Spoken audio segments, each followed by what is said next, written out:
Hi there, it's day 2 at the Munich High End show, and I'm here again with Robert Harley from the Absolute Sound. Hi, Robert Harley from the Absolute Sound. Hi. And Andrew Quint from the Absolute Sound. Andy Quint from the Absolute Sound. There we go, that was a nice easy one, and I'm Alan Sircom from Hi-Fi Plus, just in case you didn't know. So, we're here today to have a quick roundup of the things we've seen in the last 24 hours.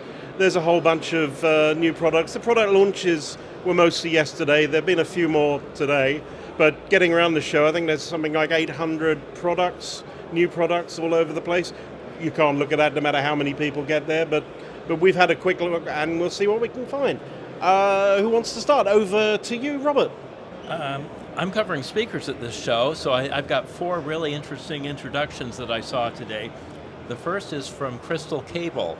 It's the Minissimo Forte, and they've had this little 2-way stand mount speaker for quite some time, but this new Forte version is really interesting technically.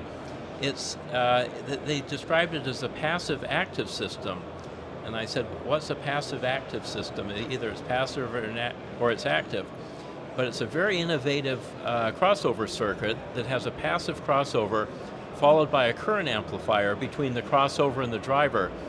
And it confers all kinds of advantages that I won't go into, but I had a lengthy discussion with Edwin of Siltec and the designer of it. Very interesting speaker. It sounded fabulous. They're about 20,000 a pair with integral stands and integral amplification. So you still use your own amplifier, but it has additional amplification in it that makes it a very easy load. 95 dB sensitivity, 16 ohms. So that's my first choice of my 4 speakers today. Andy? My charge is electronics here and digital sources, and I'm really just beginning to organize my thoughts, but I have definitely seen a trend, which is the introduction of more affordable lines. Now, I think that more affordable is a relative term. You have to consider who the manufacturer is. But the Danish audio group, which normally sells brands like Borenson, Ansus, and Avik, has a brand new brand that they call Axxess, AXXESS.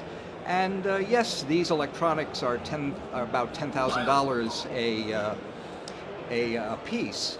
But it was within the year that I encountered my first ever bookshelf for $100,000 from Borenson, and I had to admit at the time it was worth it. So my feeling is it's a wonderful thing that there is evidently some trickle down going on here to the benefit of consumers, especially some that are just coming into the hobby. My first choice is the new Innous Pulsar. This follows on from the Pulse Mini and the Pulse. This is a streamer-only system that from Innous, where usually they're using a device that has a ripper and a CD storage.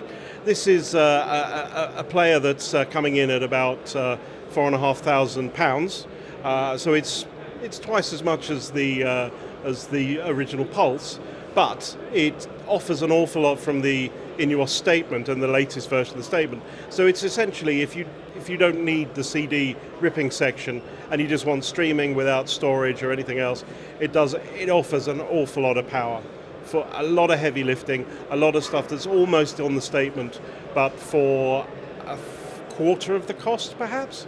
It's very close. They do some A/B listening tests between the Pulse, the Pulsar, and the statement, and it's a big jump between the Pulse and the Pulsar, and it's a smaller jump between the Pulsar and the statement.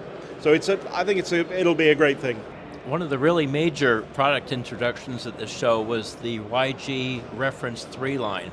So YG Acoustics has completely revamped their top series, now called the Reference 3, and they've taken the original design concepts to a whole new level with a new tweeter structure, new crossovers, slightly different cabinet materials, but it really benefited from the one of the principals in YG is a guy named Dr. Matthew Webster, and he's a very smart guy. He wrote his doctoral dissertation in astrophysics on modeling the large-scale structure of the universe.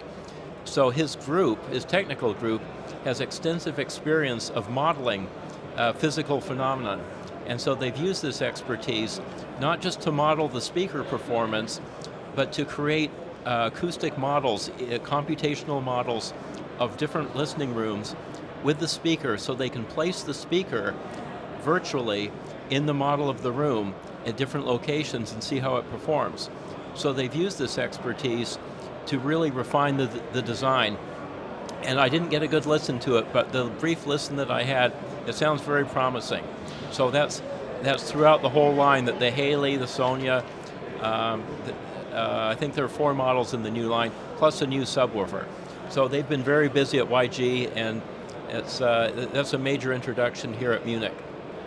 Another general phenomenon that I've come across, and this may relate to what Robert just spoke about, is that some of these companies use the hiatus of the pandemic to sort of retool. And in the case of the electronics manufacturer AVM, they did that quite literally.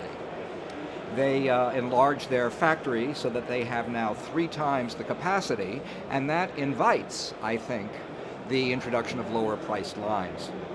So that's what they have done. They have introduced a complete new series of electronic components that are less expensive rather than their Evolution line that preceded it. I thought also, in an act of courage, apparently at the request of their customer base, they built their first speaker, an aluminum speaker that hardly breaks the bank, and in demo sounded pretty good to my ears. And I'd like to say that, first of all, I haven't got COVID, but I have got a cold. So we're going to take a little break now while I cough, and we'll be back with a full set of lungs.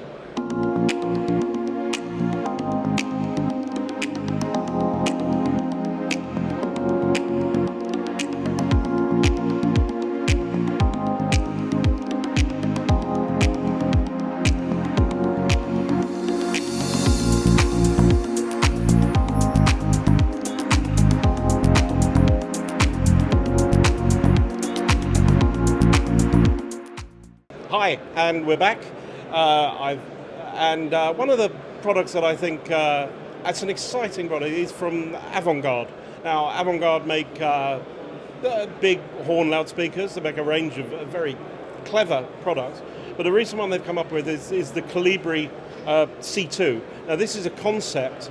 It's a concept, so it's not quite a sort of. We're not sure if it's a finished product or not yet. It's pretty much there. But I think the core part of it is it's a smaller design for really to be run with sort of almost like with small Bluetooth amplifiers. It's designed as a kind of introduction to some really to what AvantGarde can do, but in a size that's more or less like a stand mount. It's got everything. It's an active amp.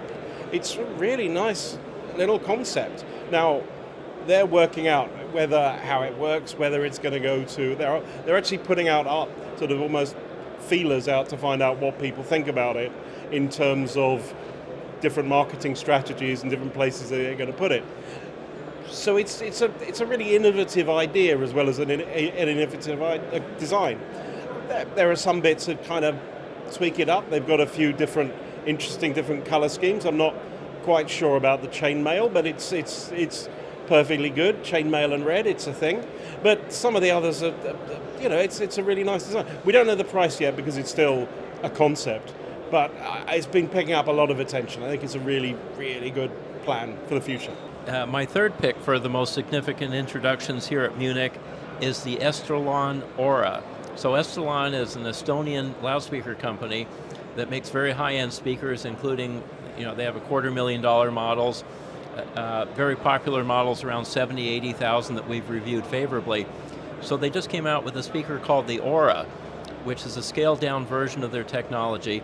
It was $20,000 a pair US, and it looks, it has that svelte shape like other Estelons, but it really sounded fabulous here at Munich. With it played a lot bigger than the size would suggest. It was in a big room, and you wouldn't think you were listening to a fairly compact, slim speaker, It had a huge sound stage, very extended bass, and it had the essence of what makes Estelon such a good brand in a more affordable package. So $20,000 is affordable for Estelon, but this is one to watch for, and we're scheduled to review that in the coming issues. A product that impressed me very much that I can't give you the price on because they haven't decided on it yet comes from the British company Chord. Like many others at this show, they are choosing to introduce an integrated amplifier rather than a separate preamp monoblock paradigm. And this device was simply stunning to look at, and paired with new vintage B&W 800 series speakers produced a very satisfying room-filling sound. It has the same styling as the other Chord components, and I just love the way that these components, old and new, can sort of seat into one another, and the look is very attention-grabbing. And well, staying with amplifiers, although the trend is for integrated, there's a company that's better known for power supply, power products, Isotech. A new branch for that is Flow, which stands for Fast Linear Ultimate Operation, which is it's on static display at the moment, but this is a range of pre and power amplifiers. It looks like it has great potential. They've got some clever ideas, they've got some clever people behind it, both in terms of design and the technology behind it. And I think this could be a real goer for the future. It's early days yet, as we said. It's more in prototype form, but yeah, I think there could be some potential. When we know more, we'll let you know more. My final pick is a new introduction here at Munich, but it's not a new introduction worldwide, and that's the Rockport ORION. It's a whole brand new design from Rockport. It's $133,000, and it's not an iteration of a previous model. It's a ground-up effort that took 3 years with all custom drivers, very innovative cabinet with a molded, a cast aluminum inner structure and a carbon fiber outer structure with dense epoxy between the layers to damp the aluminum. And I had that speaker in my house for about 2 months for review, but here at Munich, where it's making its introduction in Munich, in the Absolari room, driven by all Absolari system, E-Col cables from the source to the loudspeakers, it really sounded fabulous. I think it's the best sound I've heard so far at Munich. It was just a wonderful musical sound from a speaker I know fairly well.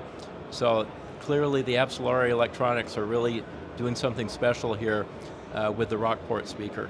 And I'll mention one more, and this was a company, a manufacturer that I wasn't familiar with before, but well, ever since I attended the Warsaw show a few years back, my ears perk up when I hear about something from an Eastern former Soviet bloc company, because they certainly have the technical chops to produce products of great value. The company is named Qualitone. Classical listeners will remember this as a label 30 years ago, but it has nothing to do with that. Rather, the term passed along from another technical company.